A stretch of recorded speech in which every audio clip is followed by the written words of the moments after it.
نحمده ونصلي ونسلم على رسوله الكريم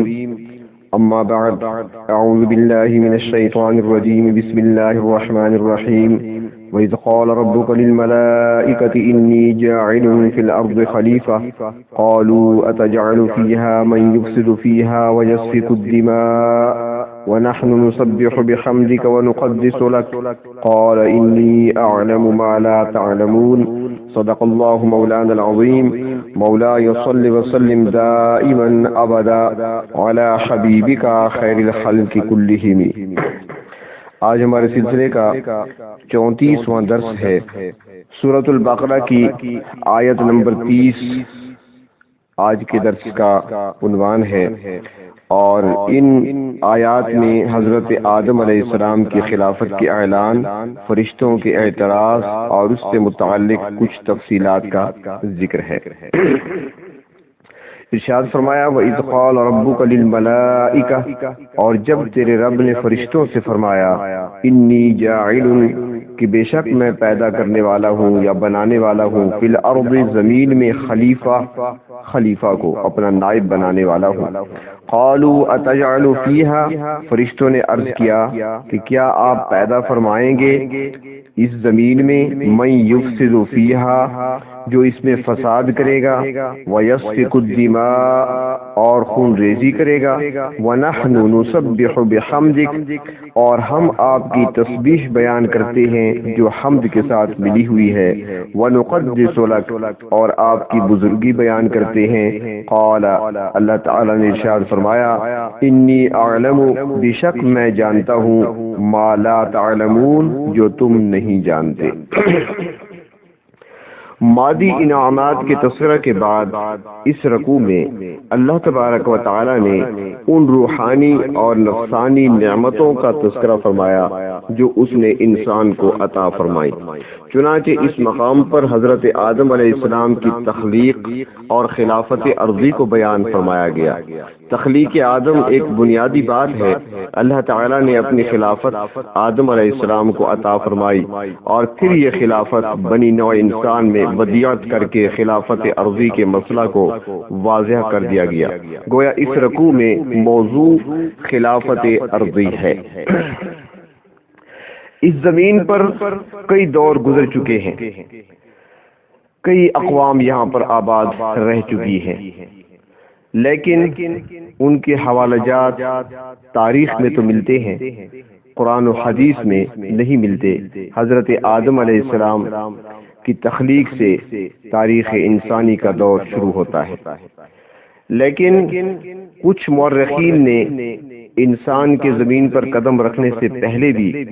مخلوقات کا زمین پر آباد ہونا ثابت کیا ہے۔ ان میں سے محقق، مفسر قرآن اور مورخ حضرت امام ابن کثیر رحمت اللہ علیہ اپنی کتاب البدایہ والنہایہ کی جلد اول میں وہ فرماتے ہیں کہ آدم علیہ السلام کی تخلیق سے پہلے اس زمین پر کئی دور گزر چکے تھے۔ مثلا ایک قوم یا افراد یہاں پر آباد تھے جن کو ہند کہا جاتا۔ اس کے بعد ایک دور گزرا جو ایسی قوم اور ایسے افراد تھے یہاں پر جن کو بن کہا جاتا، اور پھر حضرت آدم علیہ السلام کی تخلیق سے 2000 سال قبل اس دنیا میں جنات کا دورہ تھا، اور اس کے بعد حضرت آدم علیہ السلام کی تخلیق ہوئی، آپ کی پیدائش ہوئی، اور پھر انسان نے زمین پر قدم رکھا اور خلیفۃ اللہ بن کر، اللہ رب العزت کا نائب بن کر اس زمین پہ آیا۔ تو یہاں پر اللہ تبارک و تعالی فرماتی ہیں وَإِذْ قَالَ رَبُّكَ لِلْمَلَائِكَةِ، اللہ تعالیٰ نے جب زمین پر خلیفہ بنانے کا ارادہ فرمایا تو فرشتوں سے اس بات کا ذکر فرمایا۔ تو یہ تذکرہ مشورہ کی غرض سے نہیں تھا، کیونکہ مشورہ کی ضرورت اس وقت پیش آتی ہے جب مشورہ لینے والے پر کسی معاملے کے تمام پہلو واضح نہ ہو، یا اس کو اپنے علم پر مکمل اطمینان نہ ہو، یا اس مسئلے میں کئی لوگوں کے حقوق برابر ہوں اور ان پر اپنی رائے کو زبردستی مسلط کرنے کی بجائے ان کی آراء معلوم کرنے کے لیے مشورہ ہوتا ہے، جبکہ یہاں ان میں سے کوئی صورت بھی نہیں تھی، کیونکہ اللہ رب العزت وہ علیم، خبیر، بصیر اور قادر مطلق ذات ہے۔ کوئی مخلوق اس کی ہمسری نہیں کر سکتی، بلکہ کسی کو اللہ تعالیٰ کے کسی کام کے بارے میں اعتراض تو دور کی بات ہے، سوال کرنے کی بھی اجازت نہیں، جیسا کہ سورۃ انبیاء آیت نمبر 23 فرمایا لا یسأل عما یفعل وهم یسألون، وہ اپنے کاموں کے لیے کسی کے آگے جواب دہ نہیں اور سب اس کے آگے جواب دہ ہیں۔ معلوم ہوا کہ یہاں مشورہ لینا مقصود نہیں تھا، نہ اس کی ضرورت تھی، البتہ مشورے کی سی صورت اس لیے بنائی گئی تاکہ مخلوق کو مشورے کی تعلیم ہو۔ دوسری بات یہ ہے کہ فرشتوں کا یہ خیال تھا کہ اللہ تعالیٰ نے ان سے زیادہ علم اور فضیلت والی مخلوق پیدا نہیں فرمائی، اس لیے تخلیق آدم کا ذکر فرمایا تاکہ وہ اپنا خیال ظاہر کریں۔ چنانچہ فرشتوں نے نیاز مندی سے اپنی رائے کا اظہار کر دیا کہ جس مخلوق کو خلیفہ بنایا جا رہا ہے اس میں شر و فساد کا مادہ موجود ہے، اس لیے وہ زمین میں فساد اور خون خرابہ کرے گی، اور جو فساد کے کام اور جو خود فساد کے کام کرے وہ کسی کی کیا اصلاح کر سکتا ہے۔ اس طرح فرشتوں نے گویا اپنی خدمات بھی پیش کر دیں کہ ہم شر و فساد کے مادے سے پاک اور معصوم ہیں اور آپ کے لمحہ بھر کے لیے بھی خلاف ورزی نہیں کرتے، اس لیے خلافت کا یہ کام بھی ہم اچھی طرح سر انجام دے سکتے ہیں۔ وہ خلافت کے لوازمات سے واقف نہیں تھے، اس لیے بظاہر صحیح کہہ رہے تھے، لیکن اللہ تبارک و تعالی نے فرمایا کہ تم خلافت کے لوازمات اور اس کے تقاضوں اور خلیفہ کی ذمہ داریوں اور اس کی مطلوبہ صلاحیتوں سے واقف ہی نہیں ہو۔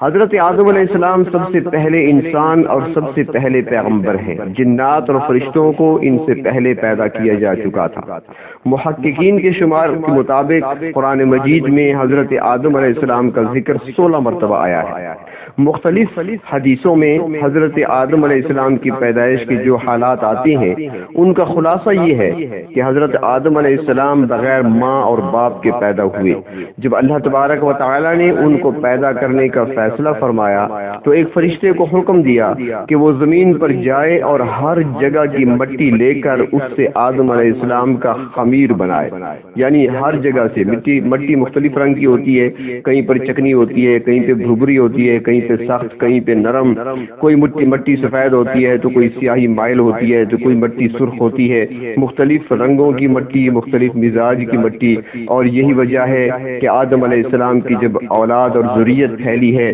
تو آپ کو مختلف رنگت کے لوگ ملیں گے، انسانوں میں سے آپ کو مختلف مزاج کے لوگ ملیں گے، تو مختلف جگہوں سے مٹی لے کر حضرت آدم علیہ السلام کا جسم بنانے کے لیے خمیر تیار کیا گیا۔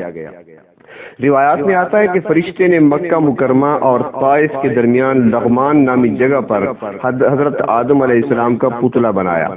آدم علیہ السلام کا قالب گیلی مٹی سے تیار کیا گیا جو ہر قسم کی تبدیلی قبول کرنے کی صلاحیت رکھتی تھی۔ جب وہ مٹی پختہ ٹھیکری کی طرح آواز دینے لگی تو اللہ تعالیٰ نے اپنے دست قدرت سے اس کی صورت یعنی ہاتھ، پاؤں، آنکھ، ناک، کان وغیرہ بنائی۔ کچھ مدت تک مٹی کا یہ پتلا اسی حال میں رکھ دیا گیا، پھر اس میں روح پھونکی گئی اور اس کے بعد حضرت آدم علیہ السلام کو اللہ تعالیٰ نے جنت میں رہنے کا حکم دیا۔ مسلمانوں کے علاوہ یہودی اور عیسائی بھی حضرت آدم علیہ السلام کو ابو البشر مانتے ہیں۔ حضرت آدم علیہ السلام کی عمر تقریباً 1000 سال ہوئی ہے۔ فرشتے اللہ تعالیٰ کی ایک نورانی مخلوق ہیں۔ فرشتے کھانے، پینے، شہوت اور دوسری تمام ضرورتوں سے پاک ہیں جو انسانوں اور دوسرے حیوانوں کے ساتھ لازم ہے۔ اللہ تعالیٰ کا ذکر ہی ان کی غذا ہے۔ ہوا کی طرح فرشتے بھی نظر نہیں آتے، یہ ایک لمحے میں ہزاروں میل کا فاصلہ طے کر لیتے ہیں اور ان کی طاقت اتنی زیادہ ہے کہ لمحہ بھر میں زمین کے نظام کو معطل کر سکتے ہیں۔ اللہ تعالیٰ نے ان کو جن کاموں پر مقرر کر رکھا ہے یہ ان میں لگے ہوئے ہیں اور ایک لمحے کے لیے بھی اللہ تعالیٰ کی نافرمانی نہیں کرتے۔ خلافت، انسان کی خلافت کا مطلب یہ ہے کہ بے شمار مخلوقات میں سے خلافت کا حق اللہ تعالیٰ نے انسان کو دیا ہے۔ رہی یہ بات کہ خلیفہ سے صرف حضرت آدم علیہ السلام مراد ہے یا تمام انسان، تو جمہور مفسرین فرماتے ہیں کہ یہاں خلیفہ سے صرف حضرت آدم علیہ السلام مراد نہیں ہے۔ امام قرطبی رحمۃ اللہ علیہ نے اسی کو حضرت عبداللہ ابن عباس اور حضرت عبداللہ ابن مسعود رضی اللہ تعالی عنہما کا قول قرار دیا ہے۔ البتہ اس میں کوئی شک نہیں کہ اس کا اولین مصداق حضرت آدم علیہ السلام ہی تھے، اس لیے ان کی تعظیم کے لیے فرشتوں کو سجدہ کرنے کا حکم ہوا اور باقی لوگ ان کے واسطے سے اس منصب خلافت پر فائز ہیں۔ اصل بادشاہت اللہ کی ہے، پس حکم تو اللہ تعالیٰ کا ہی ہوتا ہے اور انسان خلیفہ ہونے کی حیثیت سے اس حکم کو دنیا میں نافذ کرنے کا ذمہ دار ہے۔ فرشتوں نے جواب دیا تھا قالوا اتجعل فيها من يفسد فيها، تو فرشتوں نے یہ بات کیوں کہی کہ اے اللہ، کیا آپ ایک ایسی مخلوق کو اپنا خلیفہ مقرر کرنا چاہتے ہیں جو زمین میں فساد اور خون خرابہ کرے گی؟ فرشتوں کے اس جواب کی علماء مفسرین نے مختلف وجوہات بیان کی ہیں۔ یعنی فرشتوں نے ابھی انسان کو دیکھا نہیں ہے، ابھی انسان زمین پہ نہیں آیا، ابھی انسان کا وجود نہیں بنا، ابھی انسان جسم اور روح کا مرکب نہیں بنا، تو اس وقت فرشتے کہہ رہے ہیں کہ اے پروردگار، آپ ایسی مخلوق کو اپنا نائب اور خلیفہ بنانا چاہتے ہیں جو زمین میں فساد کرے گا، جو یہاں پر خون ریزی کرے گا۔ تو اب فرشتوں کو یہ کیسے معلوم تھا کہ وہ آنے والی مخلوق زمین میں خون خرابہ کرے گی اور زمین میں فساد پھیلائے گی؟ تو مفسرین حضرات فرماتے ہیں، پہلی بات تو یہ فرماتے ہیں کہ اللہ تعالیٰ نے یہ بات خود فرشتوں کے دل میں ڈالی۔ تفسیر ابن کثیر جلد اول دیکھا جا سکتا ہے۔ دوسرا فرماتے ہیں کہ اس سے قبل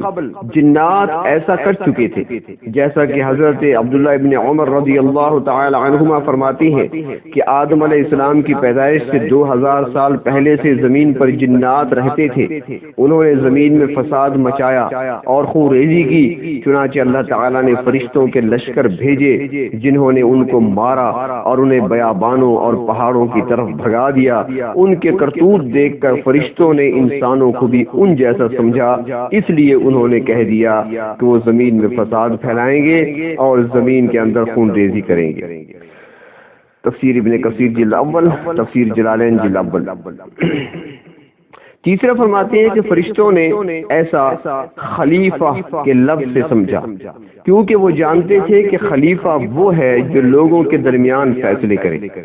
اور اس کی ضرورت ہی ایسی جگہ پڑتی ہے جہاں خون خرابہ ہو۔ یعنی فیصلہ تو وہاں ہوتا ہے جہاں لڑائی جھگڑا ہو، فیصلہ تو وہاں ہوتا ہے جہاں پر خون خرابہ ہو، فیصلہ وہاں کیا جاتا ہے جہاں پر فساد ہو۔ تو انہوں نے اس سے اندازہ لگایا جب وہ نائب ہوگا، جب وہ خلیفہ ہوگا، اور خلیفہ کا کام یہ ہے کہ وہ فیصلہ کرے، اسے فیصلے کی قوت دی جائے گی، تو فیصلہ تو وہ تب کرے گا کہ وہاں پر لڑائی جھگڑا بھی ہوگا، وہاں پر فساد بھی ہوگا، وہاں پر خون خرابہ بھی ہوگا۔ تو انہوں نے کہا اے پروردگار، زمین پر ایسی مخلوق کو اپنا نائب اور خلیفہ بنانا چاہتے ہو جو فساد پھیلائیں گے اور زمین کے اندر خون ریزی کریں گے۔ چوتھی بات یہ فرمایا کہ فرشتوں کو معلوم تھا کہ انسان میں دو قوتیں ہیں، ایک شہوت کی قوت جس کا غلط استعمال زناکاری وغیرہ کی صورت میں ظاہر ہوگا، جس کو فرشتوں نے زمین میں فساد پھیلانے کے لفظ سے تعبیر کیا، اور دوسری انسان کے اندر غصے کی قوت جس کا لازمی اثر یہ ہے کہ لڑائی جھگڑے ہوں گے اور ایک دوسرے کا خون بہائیں گے۔ تفسیر ابن کثیر جلد اول، تفسیر حقانی جلد دوم۔ تو جب انہوں نے یہ چیز معلوم کر لی کہ ان کے اندر شہوت کی قوت بھی ہے اور ان کے اندر غصے کی قوت بھی ہے، تو یہ دونوں کا استعمال غلط ہو سکتا ہے، اور جب یہ دونوں کا استعمال غلط طریقے پہ کریں گے تو شہوت کی غلط استعمال کرنے، شہوت کی قوت کو غلط استعمال کرنے کا نتیجہ نکلے گا کہ زمین پر فساد پھیل جائے گا، اور غصے کی قوت کا غلط استعمال کیا جائے گا تو اس کا نتیجہ نکلے گا کہ لڑائی جھگڑے ہوں گے، ایک دوسرے کا خون بہائیں گے۔ تو اس لیے انہوں نے عرض عرض کیا کہ اے ہمارے پروردگار، آپ ایسی مخلوق کو پیدا کر کے اپنا نائب بنانا چاہتے ہیں اور اپنی خلافت دینا چاہتے ہیں کہ جس کے اندر یہ مادے رکھے ہوں گے تو وہ فساد بھی کریں گے زمین پر اور وہ زمین میں خون ریزی بھی کریں گے، اور پھر انہوں نے اپنی ساتھ اپنی جو خوبیاں تھیں وہ بھی سامنے رکھ دی کہ اے اللہ، ہم تو وہ ہیں جو گناہوں سے بھی پاک ہیں، ہم سے غلطی نہیں ہوتی، ہم تیری نافرمانی نہیں کرتے بلکہ ہم تیری تسبیح بیان کرتے رہتے ہیں، تیری حمد بیان کرتے رہتے ہیں، تیری پاکی بیان کرنے والے ہم ہیں۔ یعنی اشارہ تھا کہ اگر نیابت دینی ہے اور خلافت دینی ہے تو وہ ہمیں عطا کر دیا جائے، لیکن اللہ رب العزت نے اس کے جواب میں فرمایا انی اعلم ما لا تعلمون، کہ بے شک جو میں جانتا ہوں وہ تم نہیں جانتے، میں سب کچھ جانتا ہوں، ماضی حال استقبال کو جاننے والا میں ہوں، میں ہی جانتا ہوں کہ خلافت کا حقدار کون ہے، میں ہی جانتا ہوں کہ زمین میں خلافت صحیح طریقے پر کون نافذ کر سکتا ہے، جس کے اندر یہ صلاحیتیں موجود ہیں۔ ایک پہلو تم نے دیکھا ہے، دوسرے پہلو پہ تم نے غور نہیں کیا۔ تو انسان کا ایک پہلو تو یہ ہے کہ اگر وہ اللہ کی نافرمانی کے راستے پر چلے گا، اگر وہ ان قوتوں کو غلط استعمال کرے گا تو پھر وہ گڑھے میں گرتا چلا جائے گا، اسفل السافلین میں سے ہو جائے گا، اور اگر وہ ان قوتوں کا استعمال صحیح کرے گا، اگر وہ خلافت کی ذمہ داری اور نیابت کی ذمہ داری کو نبھائے گا تو فرمایا پھر مقام یہ ملے گا کہ فرشتے بھی اس کے قدموں میں اپنے پر بچھائیں گے، پھر فرشتے بھی ان کا اکرام و احترام کریں گے، پھر اس کا مقام فرشتوں سے بھی اعلیٰ و افضل ہوگا۔ تو اللہ تبارک و تعالی ہمیں اپنے ان بندوں میں شامل فرمائے کہ جن بندوں پہ اللہ رب العزت راضی ہو جاتے ہیں، جن کی دنیا بھی بن جاتی ہے، جن کی آخرت بھی سنور جاتی ہے۔ انسان کے لباس میں تو ہم سب گھوم رہے ہیں۔ وہ کسی نے ایک اللہ والے سے سوال کیا کہ گزشتہ اقوام کے حالات ہم پڑھتے ہیں، قرآن حکیم کا مطالعہ کرتے ہیں، تاریخ کا مطالعہ کرتے ہیں، ہمارے